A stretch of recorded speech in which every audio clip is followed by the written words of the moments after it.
Praise the Lord. இன்றைய நாளுக்குரிய வேத வசனம் சங்கீதம் 55வது அதிகாரம் 22வது வசனம். கர்த்தர் மேல் உன் பாரத்தை வைத்துவிடு, அவர் உன்னை ஆதரிப்பார், நீதிமானை ஒருபோதும் தள்ளாட விட்டார். அன்புக்குரியவர்களே, இந்த அருமையான காலை வேளையிலும் அருமைநாதர் இயேசு கிறிஸ்துவின் இனிய நாமத்தில் உங்களை வாழ்த்துகிறேன். கர்த்தர் தந்த அருமையான வசனத்திற்காய் நன்றி செலுத்துவோம். பாருங்கள், கர்த்தர் மேல் உன் பாரத்தை வைத்துவிடு.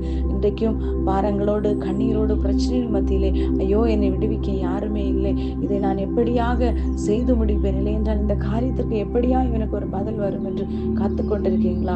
பாருங்கள், தாவீது அவ்வளோ பெரிய ராஜாவாக இருந்துட்டும் அவனுடைய வாழ்க்கையில கடந்து வந்த சொந்த பந்தங்களால் வந்த பிரச்சனை, தான் ஆண்ட தேசத்தின் மக்களால் வந்த பிரச்சனை, இல்லை என்று அவனுடைய சத்துருக்கள் நிமித்தமாக பல நேரங்களிலே அவன் நெருக்கப்பட்ட சூழ்நிலைகள் எல்லாம் கர்த்தருடைய சமூகம் மாத்திரம் அவனுக்கு பெரிய ஒரு காவலாய் இருந்தது, கோட்டையாய் இருந்தது. ஆகையால் தான் கர்த்தரையின் வலது பாரிசத்தில் வைத்திருக்கிறபடியால் நான் அசைக்கப்படுவதனை பாருங்கள், அசைக்கப்படாத ஒரு உறுதியான ஒரு மனதை உடையவனாய் காணப்பட்டான். அவன் அங்கும் இங்கும் வேற ஒரு மனிதனிடத்தில் ஆலோசனை கேட்க சொல்லவில்லை, கர்த்தருடைய சமூகத்தையே வாஞ்சித்தான். பாருங்கள், ஆகையால் தான் இரவும் பகலும் அவன் கர்த்தருடைய சமூகத்திலே தியானம் பண்ணி முறையிட்டு, இதே அதிகாரத்திலே கொடுக்கப்படும் அந்தி சந்தி மத்தியான வேளையில் தியானம் பண்ணி முறையிடுவேன். அவரின் சத்தத்தை கேட்பார், சத்தத்தை கேட்டு சத்துருக்களுடைய கைக்கு விடுவிப்பார். அன்புக்குரியவர்களே, உங்களுடைய வாழ்க்கையிலும் போராட்டங்கள் மத்தியிலே இருக்கும்போது கர்த்தருடைய சமூகத்தை மாத்திரம் நோக்கி பாருங்கள். ஒரு மனிதனிடத்தில் சொல்லும் பொழுது அவர்கள் ஒருவேளை கேட்பார்கள், ஒருவேளை கேட்டுவிட்டு மறந்துவிடுவார்கள்.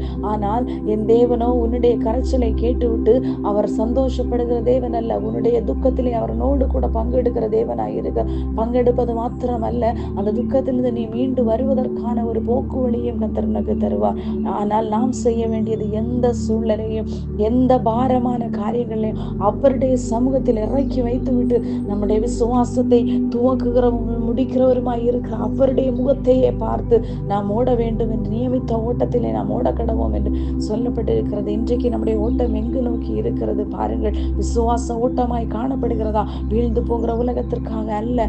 நாம் விழிக்கப்பட்ட, நாம் அழைக்கப்பட்ட அழைப்பு உன்னதமானது, அழைத்தவர் உண்மையுள்ளவர் என்பதை அறிந்து ஓடும் போது தக்க சமயத்தில் நீங்கள் நீர்கால்களில் ஓரமாய் நடப்பட்டு தன் காலத்தில் தன் கனியை தந்து இலையுதிராதிருக்கிற பச்சையான மரத்தை போல இருக்க கர்த்தர் உங்களை தழைத்து வளர செய்வார். நீதிமானை ஒருபோதும் தள்ளாட விட்டார்.